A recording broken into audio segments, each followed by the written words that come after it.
menyampaikan berkaitan dengan membatalkan perkawinan dan juga nanti kita bedah melalui sejarahnya berkaitan dengan Vatikan ya, Konsili Vatikan kedua seperti apa sih pembatalan perkawinan. Ada toh di KC? Wadah, di KC selalu data gereja, dokumen gereja Katolik coy.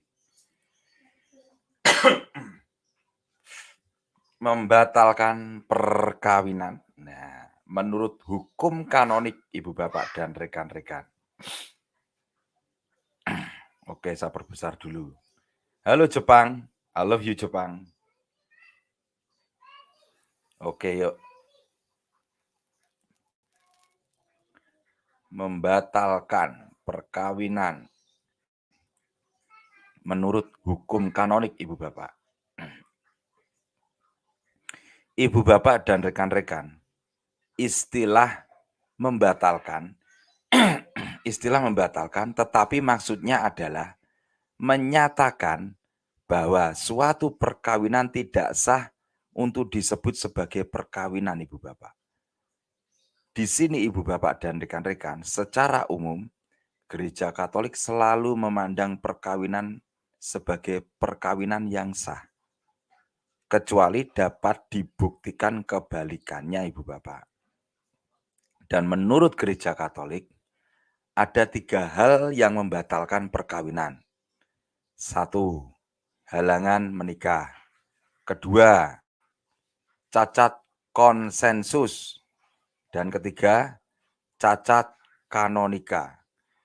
Ibu Bapak dan rekan-rekan, jika ada 1 atau lebih halangan cacat, saya ulang, jika ada 1 atau lebih halangan atau cacat ini yang terjadi sebelum perkawinan atau pada saat perkawinan diteguhkan Ibu Bapak, maka sebenarnya perkawinan tersebut sudah tidak memenuhi syarat.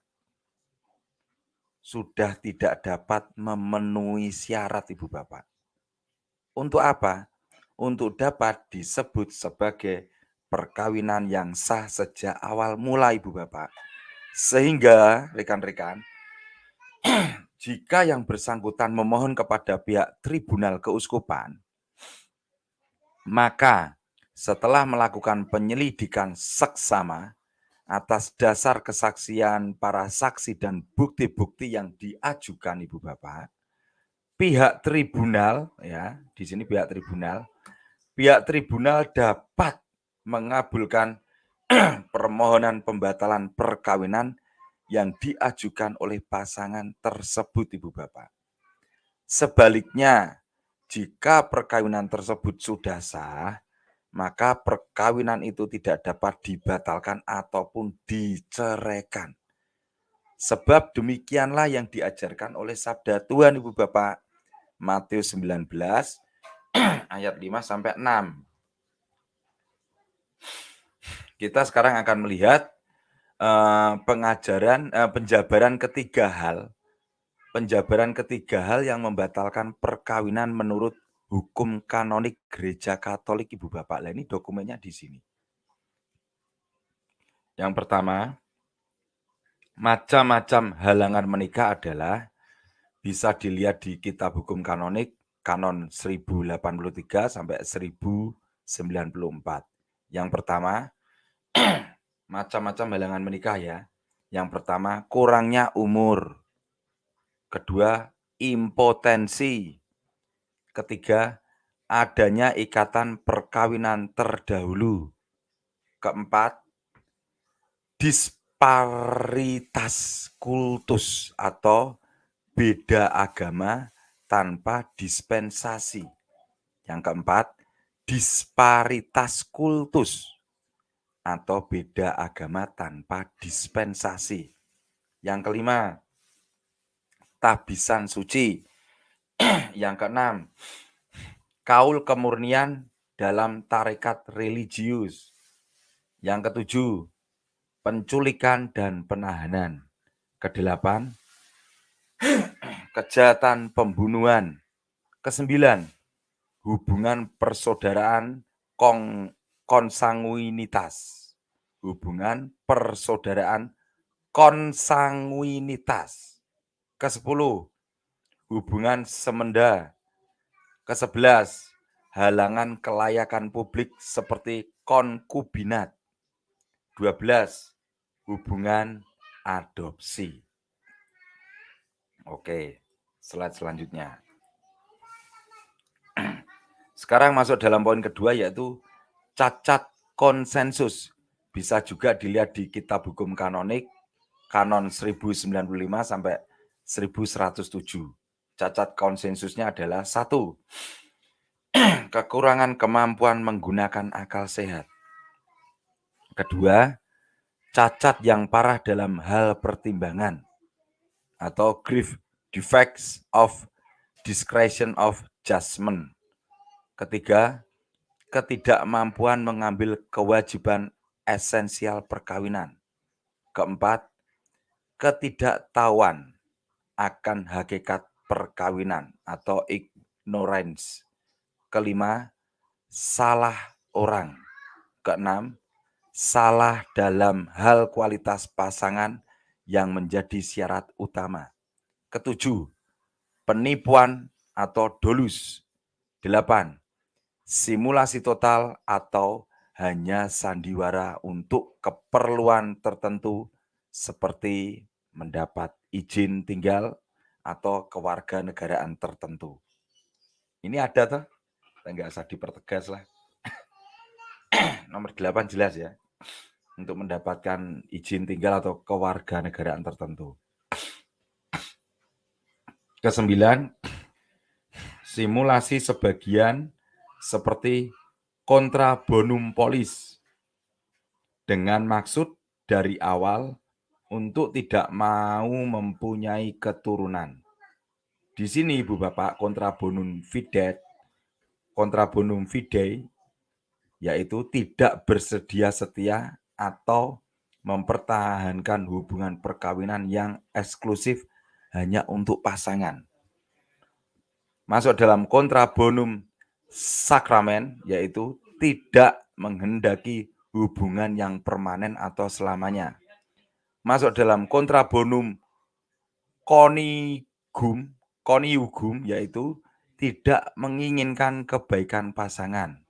Contoh, menikahi agar pasangan dijadikan pelacur dan lain seterusnya.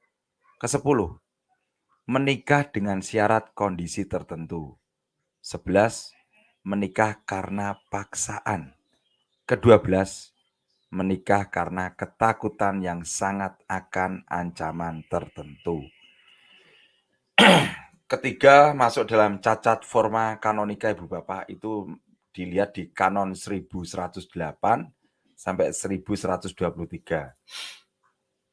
Cacat forma kanonika pada dasarnya pernikahan diadakan berdasarkan cara kanonik Katolik Ibu Bapak, di depan otoritas gereja Katolik dan 2 orang saksi. Maka Ibu Bapak, pernikahan antara 2 pihak yang dibaptis, yaitu satu pihak Katolik dan yang lain Kristen non-Katolik, memerlukan izin dari pihak ordinaris gereja Katolik atau pihak keuskupan di mana perkawinan akan diteguhkan. Sedangkan pernikahan antara pihak yang dibaptis Katolik dengan pihak yang tidak dibaptis, yaitu non-Katolik dan non-Kristen, memerlukan dispensasi dari pihak ordinaris Ibu Bapak.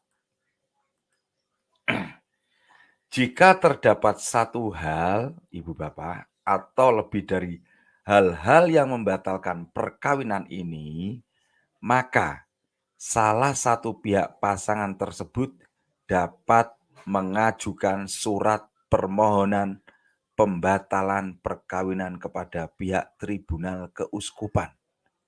Ibu Bapak dan rekan-rekan, pihak tribunal keuskupan akan memeriksa kasus tersebut.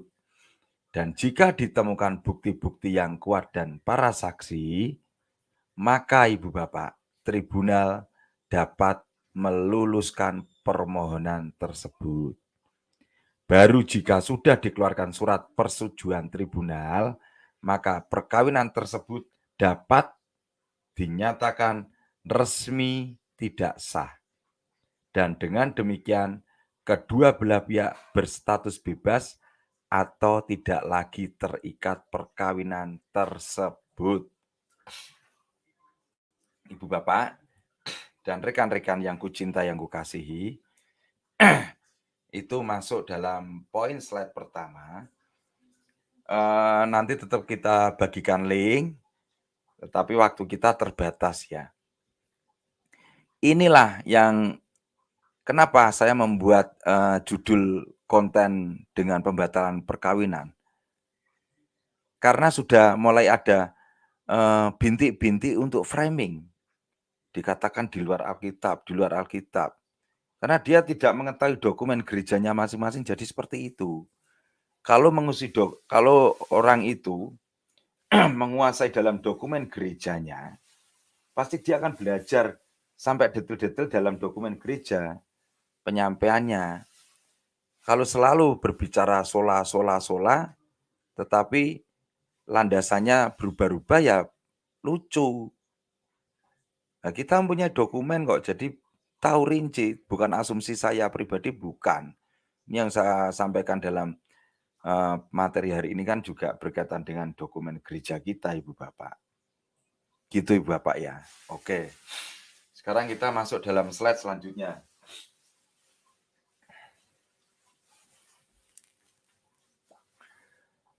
Ayo siapa yang kamu mau kawin lagi, naik mana? Naik bis tingkat. Dek Friend ini kok semakin lama semakin genit-genit nakal ya Dek Friendly ya. Kamu nanti tak baptis ulang loh Dek Friendly. Oke, masuklah kita. Ya, memang nggak takut dosa dia. Dek Iwan Ongko. Dek Friendly itu nakal, ini tak panggil Dek semua. Karena umur saya kan 100 triliun tahun. Manusia abadi saya ini. Nanti biro jodohnya sama Ganindra aja itu dia biro jodoh itu. Oke Bapak dan rekan-rekan, kita masuk dalam menghadapi tragedi perkawinan. Nah, ini dokumen semua Ibu Bapak. Rujukan dari Kompendium Katekismus Gereja Katolik Ibu Bapak. Mainkan coy. Ibu Bapak dan rekan-rekan, bila mana gereja mengizinkan perpisahan fisik antara pasangan suami istri. Bila mana gereja mengizinkan perpisahan fisik antara pasangan suami istri. Gereja mengizinkan perpisahan fisik pasangan suami istri Ibu Bapak jika karena alasan yang serius. Mereka tidak mungkin hidup bersama. Walaupun mungkin ada harapan untuk rekonsiliasi. Tetapi Ibu Bapak, selama salah satu dari pasangan itu masih hidup, yang lainnya tidak bebas untuk kawin lagi. Halo, siapa di antara kamu para pria yang nikah ngumpet-ngumpet dari istrimu? Saya ulang, gereja mengizinkan perpisahan fisik pasangan suami istri jika karena alasan yang serius mereka tidak mungkin hidup bersama. Walaupun mungkin ada harapan untuk rekonsiliasi. Tetapi Ibu Bapak dan rekan-rekan, selama salah satu dari pasangan itu masih hidup, yang lainnya tidak bebas untuk kawin lagi. Kecuali jika perkawinan itu batal dan dinyatakan demikian oleh otoritas gereja. Lu kok gereja sedikit gereja toh? Dikacil, loh memang kita otoritas gereja. Karena gereja itu mempelai dari Tuhan. Tuhan tuh mempelai pria, gereja tuh mempelai wanitanya. Ini pernikahan sakramentalnya di sini. Ya tetap gereja lah. Kalau di tempatmu kan gerejanya sekedar bangunan untuk ibadah. Nek kita enggak. Gereja itu suatu sarana, prasarana dalam menapaki untuk menuju keselamatan. Nah, keren tuh gereja Katolik tuh. Masuk pertanyaan yang kedua. Apa sikap gereja terhadap mereka yang cerai dan kemudian kawin lagi? Nah, ada tuntunannya ada. Apa sikap gereja terhadap mereka yang cerai dan kemudian kawin lagi? Bukan berarti di gereja Katolik kawin cerai ya enggak. Ini kan pertanyaan ini untuk menapi itu hal-hal itu yang sering framing-framing gereja Katolik. Apa jawabannya di KC? Sikap gereja terhadap mereka yang cerai dan kemudian kawin lagi. Oke. Jawabannya gereja karena setia kepada Tuhannya tidak dapat mengakui perkawinan orang-orang yang secara sipil bercerai dan kawin lagi. Jelas?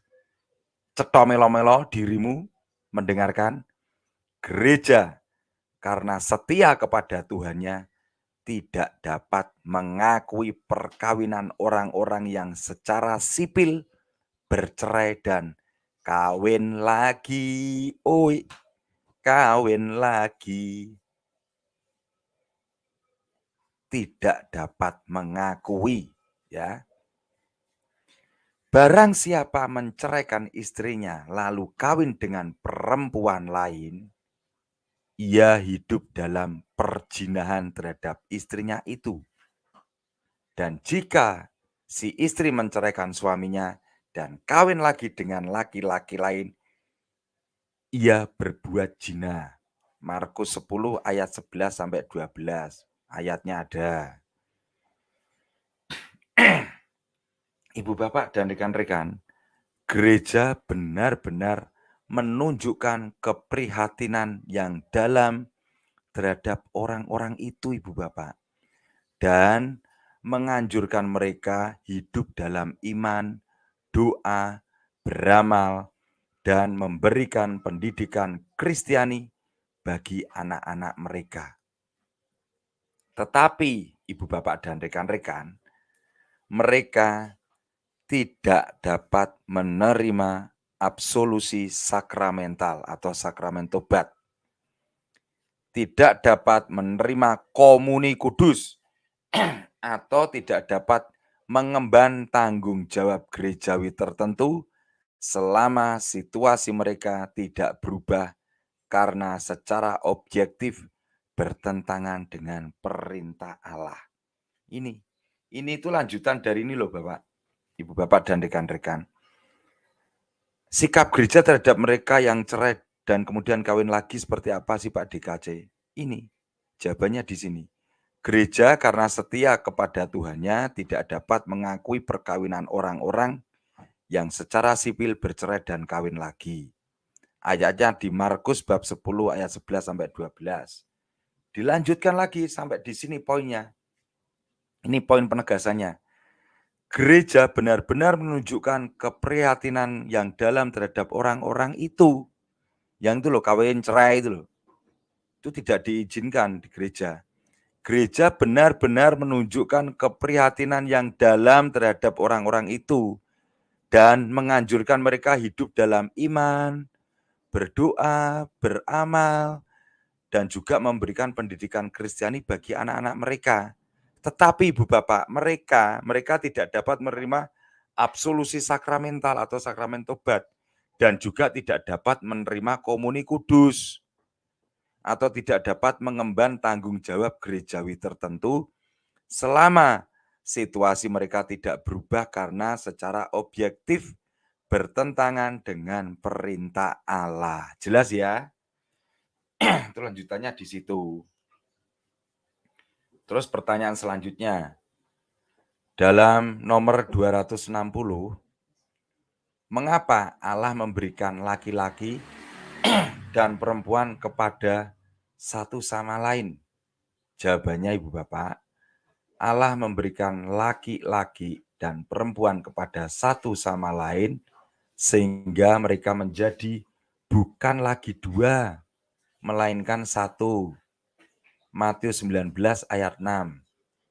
Ibu bapak dan rekan-rekan, dengan cara ini mereka hidup dalam kasih, berbuah, Dan dengan demikian menjadi tanda Allah sendiri yang tidak lain adalah cinta yang meluap. Nah, enak kan? Oke, saya cek dulu.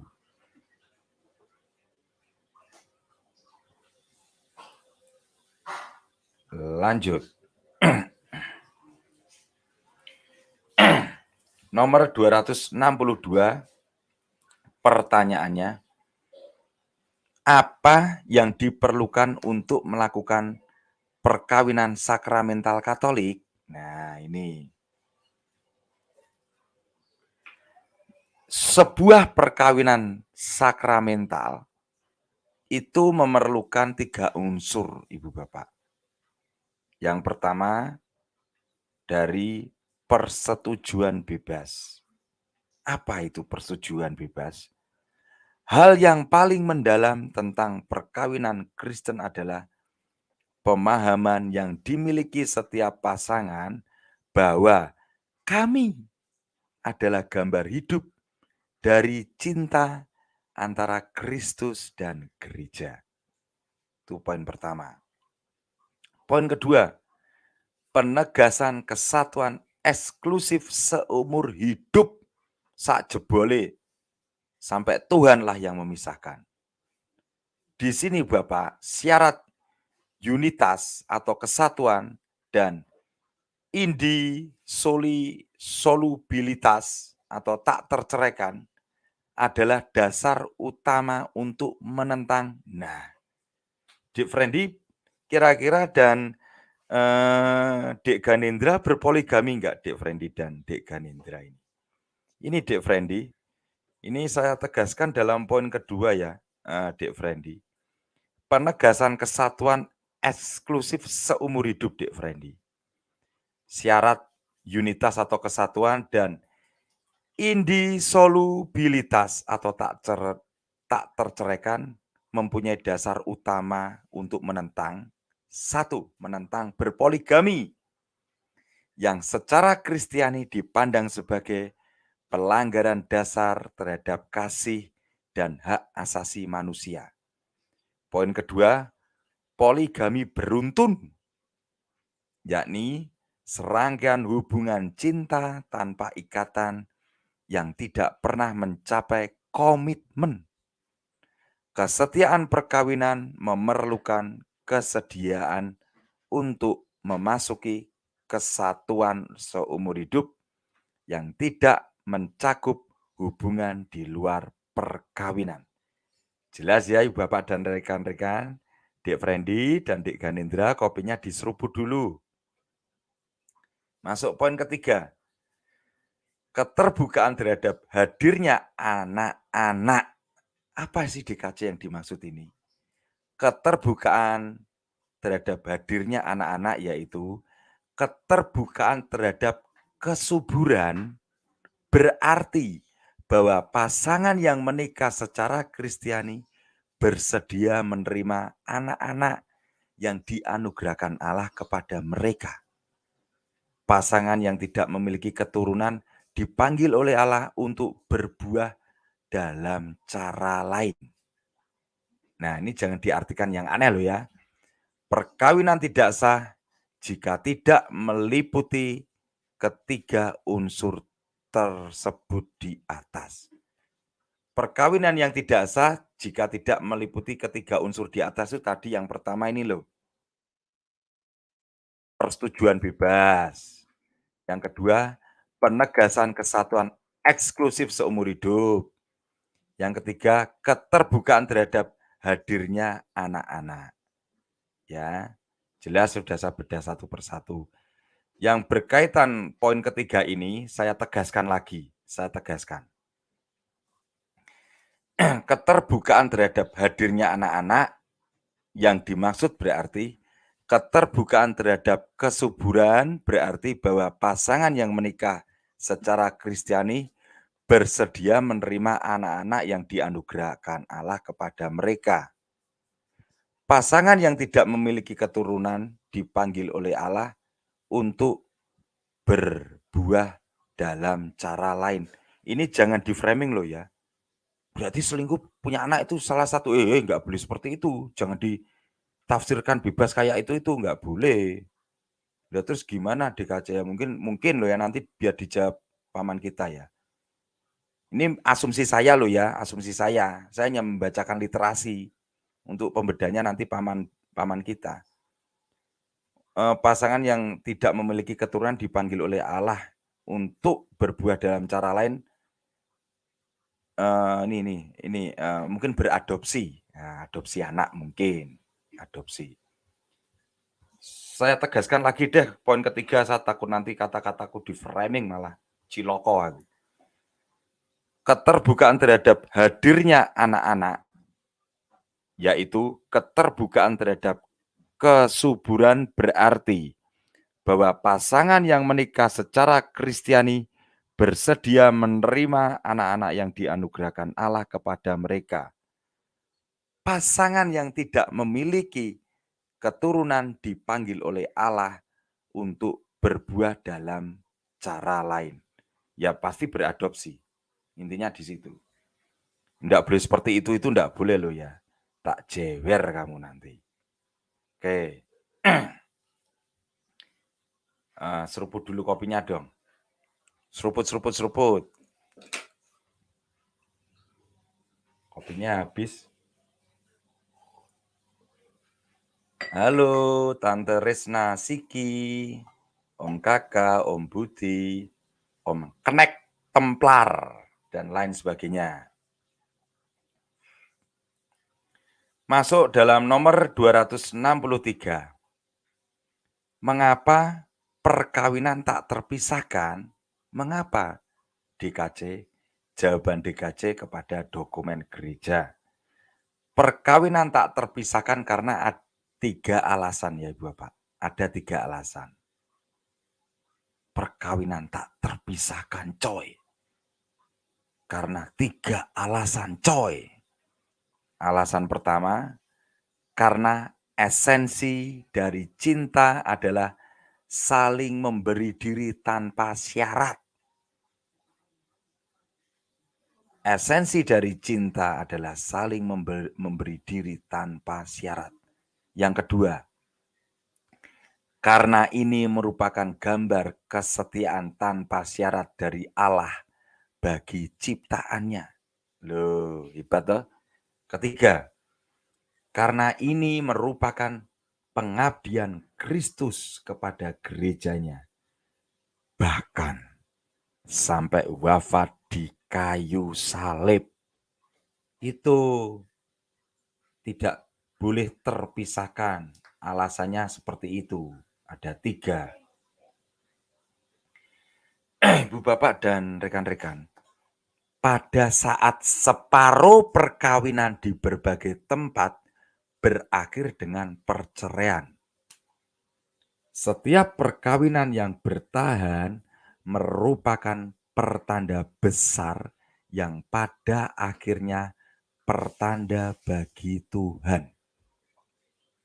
Rekan-rekan yang kucinta, yang kukasihi, di bumi ini, di mana begitu banyak hal relatif, orang harus percaya kepada Tuhan.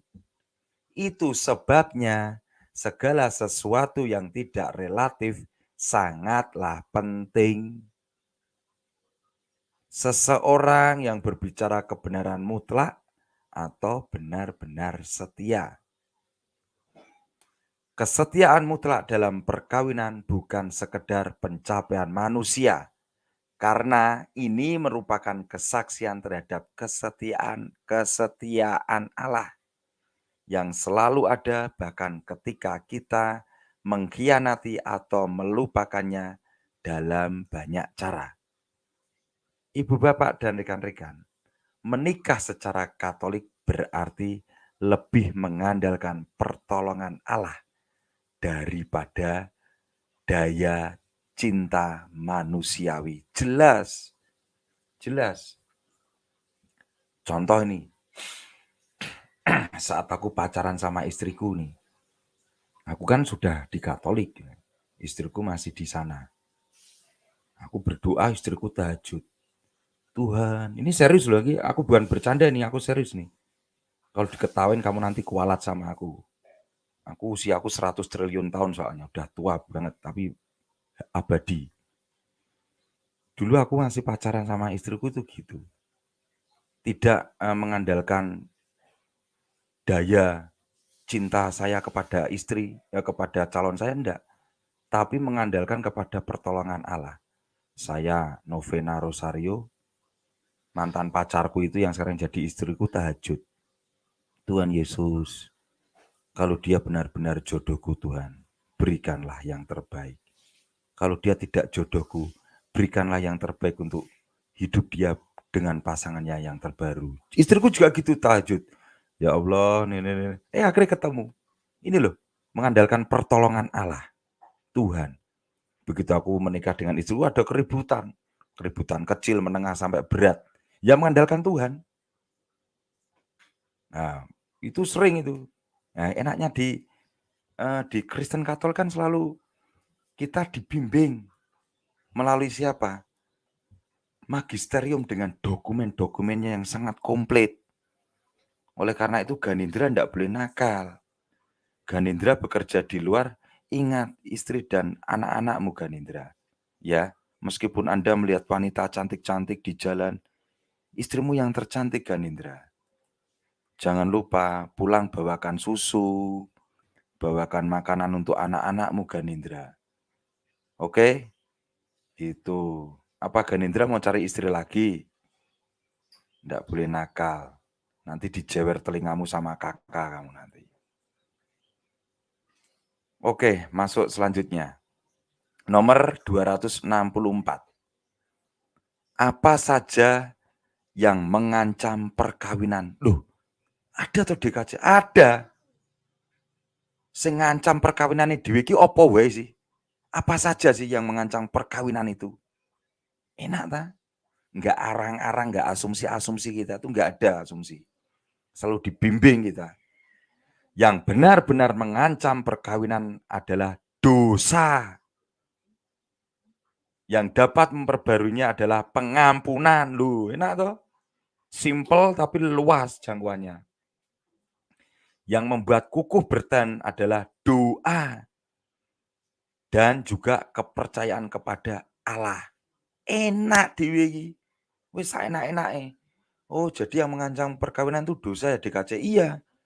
Dan yang dapat memperbarui siapa DKC? Pengampunan, bertobat.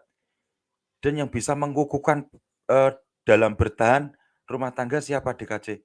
Doa. Dan selalu bersandar kepada Tuhan. Keren enggak? Ibu bapak dan rekan-rekan, pertengkaran antara lelaki dan perempuan yang kadang memuncak pada perpisahan bukanlah tanda bahwa hubungan seksual tidak lagi membahagiakan. Tidak juga menjadi alasan untuk melakukan perselingkuhan atau membuktikan bahwa ada dari satu pasangan yang secara psikologis tidak mampu membangun komitmen seumur hidup. Nah, puji Tuhan. Ternyata pemikiranku selama ini dijawab oleh gereja. Saya tuh sampai membuat kajian begini, Bapak. Ternyata ada toh jawabannya di dokumen. Dalam suatu rumah tangga, hubungan rumah tangga itu dikatakan retak, broken home, bahkan pecah, pisah, dan bertahan. Itu menurut pikiranku pribadi loh, bukan siapa-siapa loh ya, enggak ada saya. Kebetulan kok sama dengan dokumen kita. Rumah tangga itu bisa awet, langgeng, dan pecah disebabkan 3 faktor. Yang pertama, yaitu komitmen. Nah, sudah terjawab. Yang kedua, komunikasi. Yang ketiga, ekonomi. Komitmen itu harus ada komitmen. Contoh saya dengan istri saya. Waktu pacaran, ingin merajut dalam hal dolok ging dolok gong atau di perkawinan lebih jelas harus ada komitmen. Mah, besok kalau kita menikah, kita hidup dengan orang tua kita, atau kita ngekos, atau kontrak dulu, atau beli rumah, itu salah satu komitmen. Kamu kerja, aku kerja. Nanti untuk, gajimu diperuntukkan untuk apa, gajiku untuk apa, itu komitmen. Banyak bentuk-bentuk komitmen, terus harus selalu dikomunikasikan. Komunikasi setiap hari, entah itu dikatakan lebepret, ndak urusan. Komunikasi yang, sederhana tapi merajut untuk kekuatan, meskipun lebay melihatnya, tapi kuat loh itu. Apa sih? Contoh istri saya, "Pak, aku di kantor ya, Pak, sudah makan siang?" "Belum." "Oh ya, nanti aku tak makan di rumah weh." "Aku belum masak loh, Pak, kalau bisa Papa makan di luar terus jangan lupa nanti bungkusin sekalian." Itu salah satu kelebihanku dengan istriku. "Papa nanti pulang jam berapa?" Terus kadang manja-manja, "Kamu di mana toh, Pak? Tak telepon-telepon nggak diangkat." Lah itu komunikasi. Setiap hari harus komunikasi. Komitmen kuat, komunikasi kuat. Untuk apa sih ini? Menangkis adanya tahap ekonomi. Efek paling besar itu ekonomi, Bu, Bapak. Dari ekonomi itu bisa timbul pihak-pihak ketiga. Pihak ketiga itu apa sih? Pihak orang tua kita, baik itu orang tua kita maupun mertua, itu pihak ketiga. Saudara kandung, saudara ipar. Kalau ekonomi kita labil bakalan drop kan pasti entah kita, entah pasangan kita lapor ke orang tua kita atau ke saudara kandung kita, ipar kita, pasti. Kalau beliau-beliau itu bisa menerima, nggak apa-apa. Kalau nggak bisa menerima nanti efeknya akan menjadi cibiran dan akan mengrecoki rumah tangga kita. Pihak ketiga yang paling dihasat siapa sih gara-gara ekonomi itu? Selingkuhan coy, selingkuh itu, pil-bil itu. Ini saya loh ya, bukan gereja loh ya. Tapi puji Tuhan kok sama. Di sini, gereja menyampaikan pertengkaran antara laki-laki dan perempuan yang kadang memuncak pada perpisahan bukanlah tanda bahwa hubungan seksual tidak lagi membahagiakan. Tidak juga menjadi alasan untuk melakukan perselingkuhan atau membuktikan bahwa ada dari satu pasangan yang secara psikologis tidak mampu membangun komitmen seumur hidup. Karena ada dasar komitmen, harus didasari komitmen dulu coy. Itu loh coy. Ibu bapak dan rekan-rekan, banyak perkawinan terancam karena kurangnya komunikasi. Nah iya kowe, podo nggak karo aku iki mau. Komunikasi loh coy. Meskipun tadi saya sudah menyadur artikel ini, tapi tidak saya baca semuanya.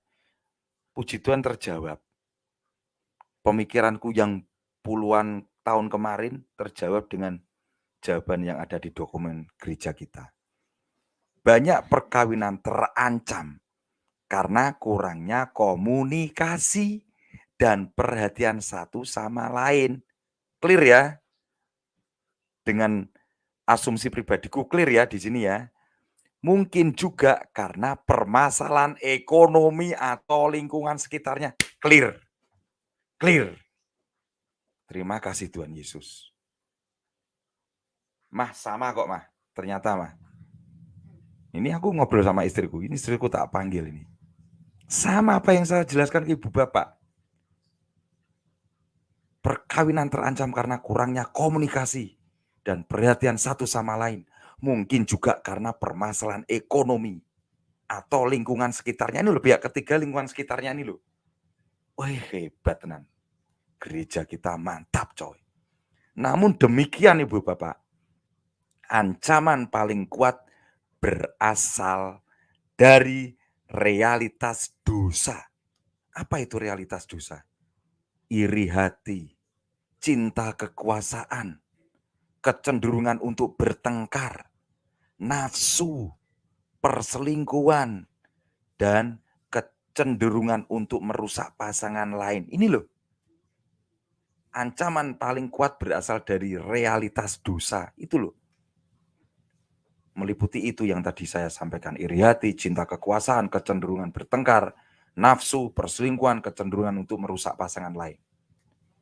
Itulah sebabnya, Ibu Bapak dan rekan-rekan, pengampunan dan rekonsiliasi seperti dalam sakramen pengampunan dosa merupakan bagian penting dari setiap perkawinan, coy.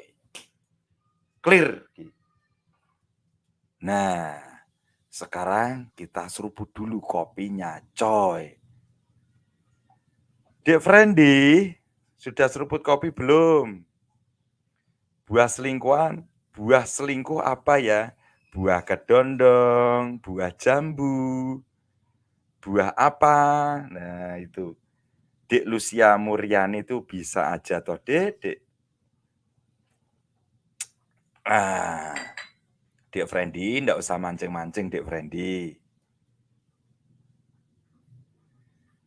Oke, kita lanjut. Masuk slide selanjutnya. Nomor 271. Apa artinya mengatakan bahwa keluarga adalah miniatur gereja? Loh, gitu ya DKC? Oh, keluarga itu miniatur gereja ya DKC? Lah kok bisa? Oke, kita bedah. Gereja adalah skala besar, Ibu Bapak. Dan keluarga adalah skala kecil. Gambar kasih Allah dalam persekutuan manusia itu. Gereja itu skala besar. Keluarga adalah skala kecil. Itu adalah gambar kasih Allah dalam persekutuan manusia. Memang setiap perkawinan disempurnakan dalam keterbukaan kepada orang lain, kepada anak-anak yang dikirimkan Allah, dalam saling menerima, dalam keramahan dan keberadaan bagi orang lain. Itu miniatur gereja. Lanjut. Ibu Bapak dan rekan-rekan, cara hidup jemaat perdana menarik banyak pihak sehingga orang-orang Ibu Bapak percaya kepada Tuhan bersama-sama dengan seisi rumahnya dan banyak yang percaya dan dibaptis. Kis 18 ayat 8. Di tengah dunia yang tidak beriman terbentuklah komunitas-komunitas iman yang hidup, Ibu Bapak. Membangun tempat-tempat doa, mengembangkan semangat berbagi dan keramah tamahan. Di Roma, Ibu Bapak, di Roma, Korintus, dan Antioquia, kota-kota besar kuno, tumbuh dan berkembang komunitas-komunitas Kristen seperti cahaya dalam kegelapan. Keluarga-keluarga saat ini, tempat Kristus bersemayam adalah ragi yang memperbarui umat kita, Ibu Bapak. Sekarang masuk dalam judul sikap gereja tentang perkawinan dengan dua upacara agama. Wah, judulnya ngeri DKC. Nah, memang dokumennya seperti ini. Sikap gereja tentang perkawinan dengan dua upacara gereja. Dilarang bahwasannya sebelum atau sesudah peneguhan kanonik atau upacara perkawinan Katolik diadakan upacara keagamaan lain bagi perkawinan itu dengan maksud untuk menyatakan atau memperbarui kesepakatan nikah. Pun pula jangan diadakan upacara keagamaan di mana peneguh Katolik dan petugas tidak Katolik secara bersama-sama menanyakan kesepakatan mempelai dengan masing-masing melakukan upacaranya sendiri. KHK Kanon 1127. Poin ketiga. Lanjut. Hukum gereja tidak membenarkan peneguhan ganda, yaitu sebelum atau sesudah peneguhan kanonik atau upacara perkawinan Katolik diadakan upacara keagamaan lain dengan maksud menyatakan atau memperbarui kesepakatan nikah. Dari Statuta Keuskupan Regio Jawa, pasal 121 ayat 4.